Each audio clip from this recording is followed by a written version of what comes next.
Teman-teman, pada siang ini sekitar pukul 12 waktu Indonesia bagian Barat, saya akan menuju ke Blok M Square di kawasan Blok M, Jakarta Selatan.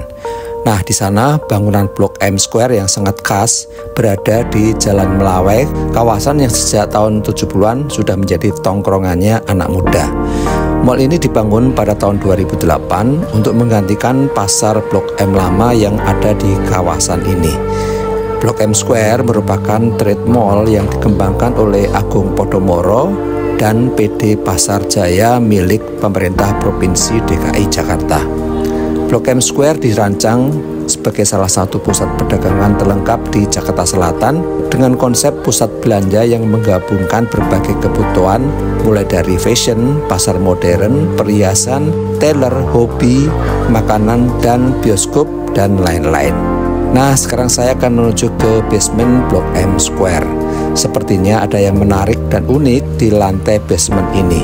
Wah, ternyata lantai basement ini sangat seru sekali. Majalah gini berapa harganya, Mas? 20 ribuan. Majalah zaman kuno. Ini 5 ribuan terus 10 ribuan. Majalah lama. Mas, ini covernya aja atau ada ceritanya? Ada cerita berjalan itu. Oh, ada dalamnya ini? Iya. Oh. Itu yang depan itu ya cover ya? Iya, komik zaman dulu kan? Ya, tahun 58 taman Pak. Iya, ini zaman saya nih. 20-an. Ya, siap. 20 ribu. Ada apa? Novel juga ya? Novel.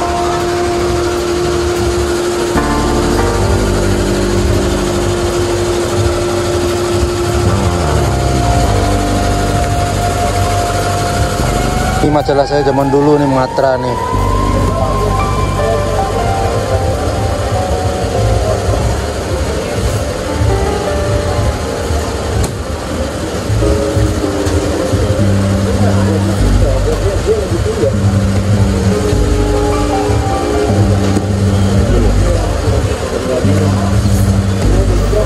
Basement ini sering menjadi tujuan utama bagi para pengunjung yang mencari produk unik dengan harga terjangkau karena letaknya yang sangat strategis.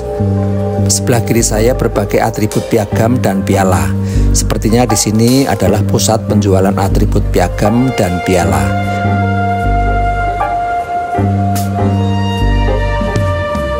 Juga ada tailor atau tukang jahit baju pria.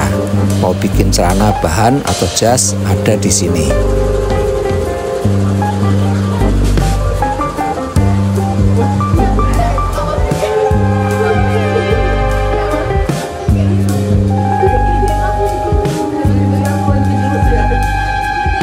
Sebelah kanan penjual atribut piagam, medali, dan piala.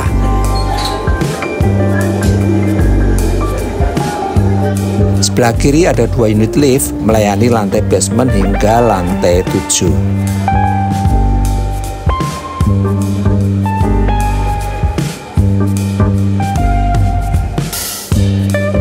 Ini ada yang menjual busana seragam partai dan kesatuan lainnya.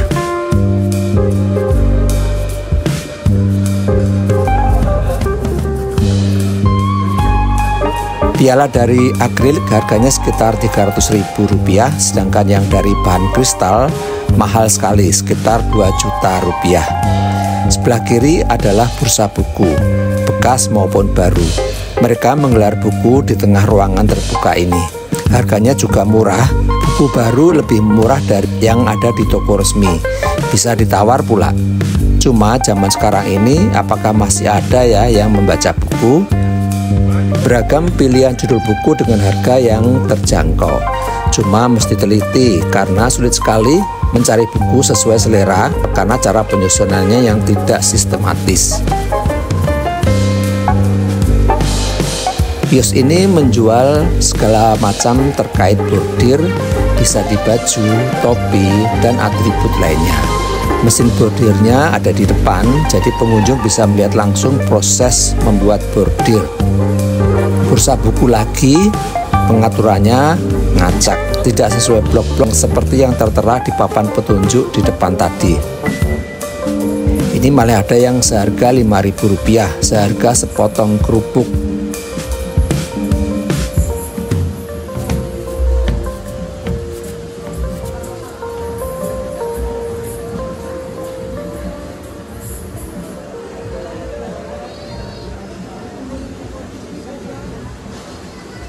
Ini jumpa lagi dengan bursa buku.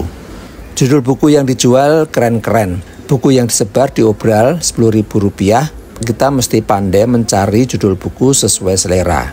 Lebih baik tanya ke penjaga kios untuk mencari buku yang kita inginkan.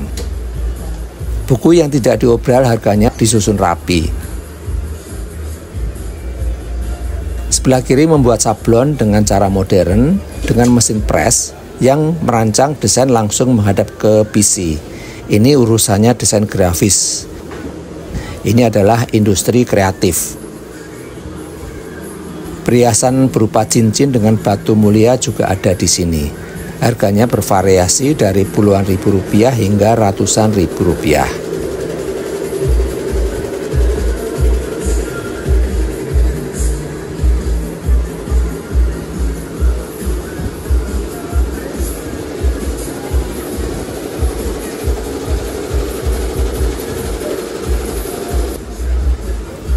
Atmosfernya mengajak pengunjung untuk mengapresiasi pengalaman mencari, menyentuh, dan membuka halaman buku yang memiliki sejarah tersendiri.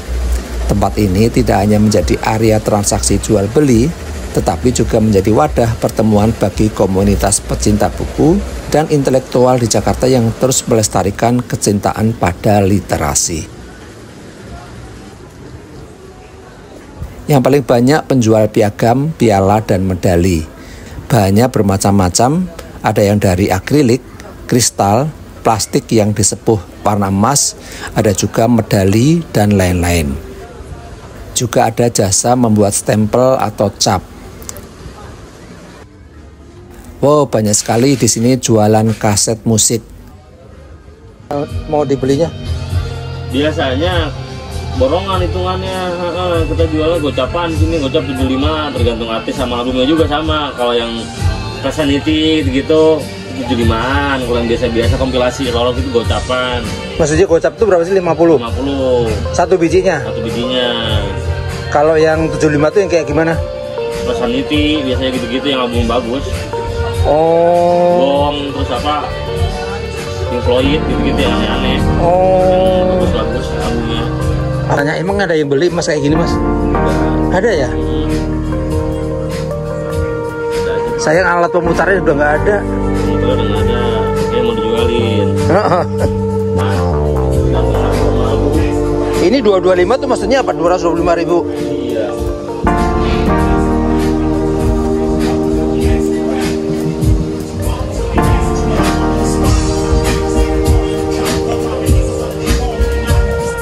Album Dara Puspita 1,5 juta. Ada yang tahu apakah itu kaset? Bagi generasi Z sepertinya tidak paham dengan kaset musik, CD musik, dan piringan hitam atau PH. Kaset adalah media rekaman suara analog yang diperkenalkan pada awal 1960-an. Berbentuk pita magnetik yang digulung dalam kotak plastik kecil.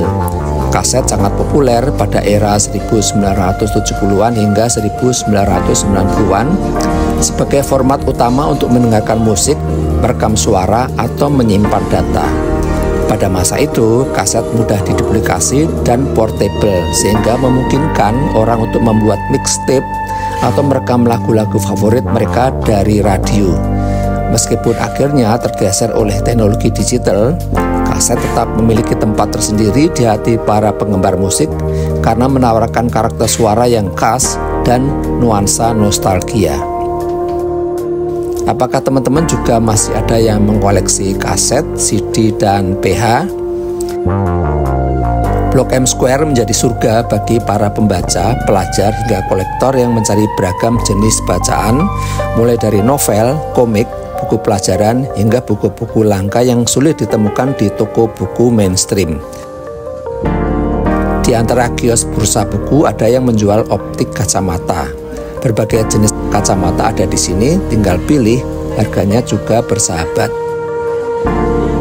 Bursa buku di sini terkenal dengan suasananya yang khas, penuh dengan jajaran rak-rak buku yang padat dan para penjual yang ramah serta berpengetahuan luas.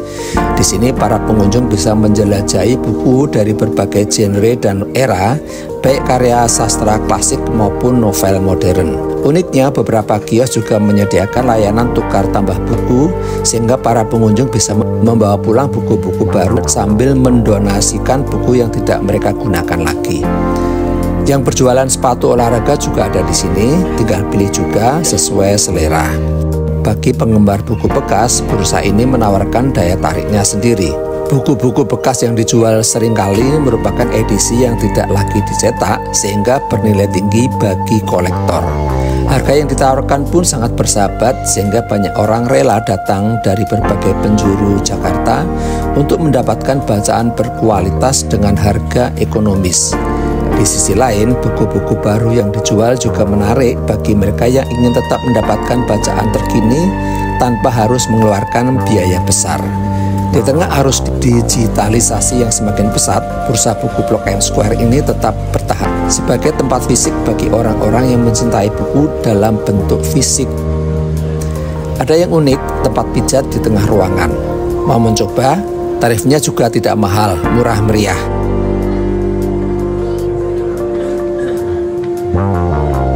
Tempat ini semacam labirin, bingung saya muter-muter ketemu lagi dengan yang jualan sablon, bordir, dan piala atau piagam. Butik busana perempuan juga ada loh di sini, bikin kebaya dengan payet-payet juga bisa. Dari harga ratusan ribu rupiah hingga jutaan tergantung tingkat kerumitan desain bajunya. Bahannya bawa sendiri karena mereka tidak menyediakan bahan kebaya. Suasana di basement Blok M Square cukup ramai dengan pengaturan kios yang padat dan ragam produk yang menarik perhatian pengunjung dari berbagai kalangan. Sepertinya gelaran barang dan jasa yang dijual di sini paling komplit dibandingkan dengan pusat perbelanjaan yang lain. Benar nggak teman-teman? Ketemu lagi dengan yang jualan sablon. Menurut saya lebih enak bikin sablon di sini daripada di Tanah Abang. Di sini tempatnya lega dan lokasinya strategis. Juga ada yang menyediakan bahan kaos dengan berbagai macam warna, bisa bikin sablon satuan ataupun partai besar. Tentunya semakin banyak bahan yang akan disablon, akan semakin murah harganya. Nah, ini ada yang sedang membordir kain ulos Batak, sepertinya untuk acara khusus. Ongkos bordir antara Rp200.000 hingga Rp350.000, tergantung jumlah bahan yang akan dibordir. Nah, ini ketemu kios yang menjual aneka sablon dan bordir lagi. Memang cara pengaturannya ngacak, saya agak bingung juga nih. Lantai basement ini juga terhubung dengan Pujasera, pusat jajanan serba ada. Bagaimana teman-teman? Menarik bukan? Komplit-plit untuk urusan hobi dan aksesoris acara. Tempatnya sangat luas, juga jadi agak-agak membingungkan. Ternyata lantai basement di Blok M Square terhubung ke terowongan yang menuju ke terminal Blok M. Mantap nih. Jadi bagi pengguna BRT Transjakarta sangat dimudahkan dengan adanya fasilitas ini. Jadi lokasi ini terhubung langsung dengan area parkir di terminal Blok M. Setelah melalui area parkir kendaraan mobil dan motor, akhirnya jumpa dengan pintu yang menghubungkan ke selasar di terminal Blok M. Saya melalui lorong-lorong sepi yang dulu bekas Blok M Mall. Ironis sekali, dulu tempat ini sangat ramai di tahun 90-an, sekarang benar-benar tidak laku. Mengapa ya? Inilah area di bawah terminal Blok M yang menghubungkan ke berbagai tujuan angkutan kota berupa bus maupun angkot Jaklingko. Dalam hujan yang sangat deras, saya tinggalkan terminal Blok M untuk pulang ke rumah. Sampai jumpa lagi dalam tayangan vlog Widik Kembara berikutnya. Salam dan terima kasih.